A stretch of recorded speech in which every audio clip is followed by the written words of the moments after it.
আপনি নিলেন ধরেন এই মোবাইলটা ডিসপ্লে চেঞ্জ করার জন্য। এখন আপনি কি করলেন, ডিসপ্লেটা চেঞ্জ করতে খুলে আপনি ফিঙ্গারপ্রিন্টের রেবনটা ছিঁড়ে ফেলছেন, খোলার সময় টান মারা দিয়েছেন, কি ছিঁড়ে গেছে? ফিঙ্গারপ্রিন্ট। এখন আসেন, আপনি যদি একটা ফোন ঠিক করতে চান তাহলে আপনাকে প্রথমে ফোনটা খুলতে হবে ভালোভাবে। কথা বুঝতে পারছেন? না খুলে ঠিক করা যাবে?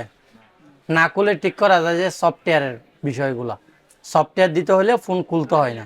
সফটওয়্যার ছাড়া আমরা যদি ব্যাটারি চেঞ্জ করি, চার্জারের পিন চেঞ্জ করি, মাদারবোর্ডে কোনো সেকশনে বা মাদারবোর্ডে কোনো কাজ করি, আমাদেরকে কী করতে হবে? ফোন খুলতে হবে।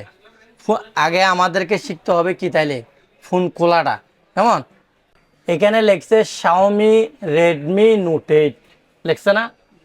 তারপরে লেখছে ব্যাক পার্ট, কথা বুঝেন? Back panel, back part, back shell লেখছে না? এখন আমরা যদি এইখানে ঢুকি তাইলে আমরা ব্যাক শেল পাচ্ছি, ব্যাক পার্ট পাচ্ছি, ব্যাক প্যানেলও পাচ্ছি। এখন আমরা সহজে বোঝার জন্য দুইটা শব্দকে চয়েস করে নিছি। আমরা এটাকে দিছি ব্যাক পার্ট আর এটাকে দিছি ব্যাক শেল। কেমন?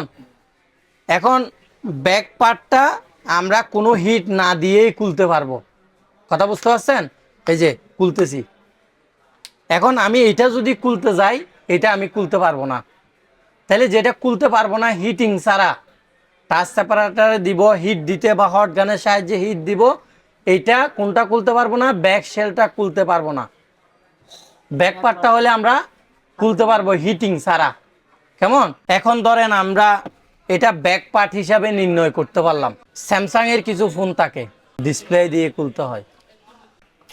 আমরা দেখছিলাম কি রেডমি নোট 8, শিওর হয়েছেন কি ব্যাক শেল, এটা কি দাঁড়াচ্ছে? Back shell. কেমন? এখন ব্যাক শেল হওয়ার পরে এখানে দেখেন, এটা ব্যাক শেল খোলার জন্য আমাকে হিটিং এ দিতে হবে, এটা আমি বুঝতে পারছি। সেফটি ভাবে খুলতে হবে, এটা আমি বুঝতে পারছি। দুইটা জিনিস বুঝতে পারছি। এখানে দেখেন আরো বোঝার বিষয় আছে। কেমন? কার্ডের সাহায্যে বা এই কার্ডের সাহায্যে এটাকে খুলবো। কেমন? এখন এইটার এই মোবাইলটার নিচে, এই মোবাইলটার ব্যাটারির নিচে রেবনগুলা কোন দুইটা রেবন? একটা হচ্ছে ডিসপ্লে রেবন, একটা হচ্ছে সাব পিসিবি রেবন, যেটা থেকে চার্জিং ট্রান্সফার হয়। এখানে এই যে চার্জিং এর পিনের বিষয় আছে, লাউড স্পিকার আছে, মাউথ স্পিকার আছে, অনেক সময় হেডফোন থাকে, থাকে না? নিচে কি থাকে? হেডফোন থাকে। এদিকে তাকাও, এইগুলা এটার সাহায্যে ট্রান্সফার হয়। আর এটা হচ্ছে কি ডিসপ্লে। এটা কি? এটা ফিঙ্গারপ্রিন্ট।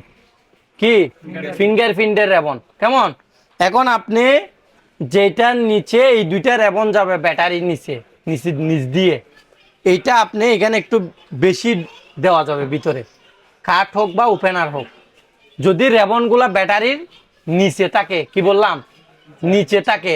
যদি উপরে হয়ে থাকে, এগুলা এই যে নোট 8, নোট 7 এই ধরনের মোবাইলে বেশি অ্যাক্সিডেন্ট করে মেকানিকরা। কি করে? আপনি আপনি এই কাঠগুলা বেশি ভিতরে দিয়ে দেয়। কথা বলছি, ডিসপ্লে এবং দুটোটা ছিঁড়ে যাবে। তখন ছিল তো 200-300 টাকা দিয়ে কোনোভাবে গিয়ে করতে পারবেন। এটা তো পুরো 2000 টাকা 1500 টাকার লস দিতে হবে।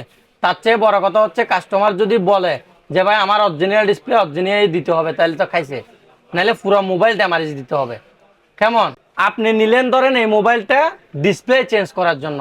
এখন আপনি কি করলেন, ডিসপ্লেটা চেঞ্জ করতে খুলে আপনি ফিঙ্গারপ্রিন্টের রেবনটা ছিঁড়ে ফেলছেন। এখন আপনি ডিসপ্লে লাগাই দিয়ে দিলেন।